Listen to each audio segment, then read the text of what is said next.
అందరికీ ఈరోజు పెసర్ చాట్ చేస్తున్నాను చూద్దాం. దీనిలో పెసర్లు యాడ్ చేసుకోవాలి, కొంచెం ఉడకబెట్టినవి యాడ్ చేసుకోవాలి. దానిలో కొంచెం ఆనియన్స్, టమాటా, దానిలో కొంచెం చాట్ మసాలా,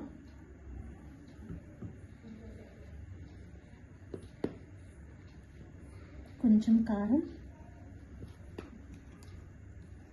రుచికి సరిపడా సాల్ట్ యాడ్ చేసుకోవాలి.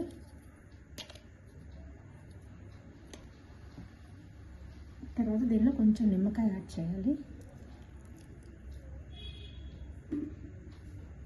కొత్తిమీర కూడా ఉంటే యాడ్ చేసుకోవచ్చు, నా దగ్గర లేదు కాబట్టి నేను చేయటం లేదు. ఇలా మొత్తం కలిసేలాగా కలుపుకోవాలి.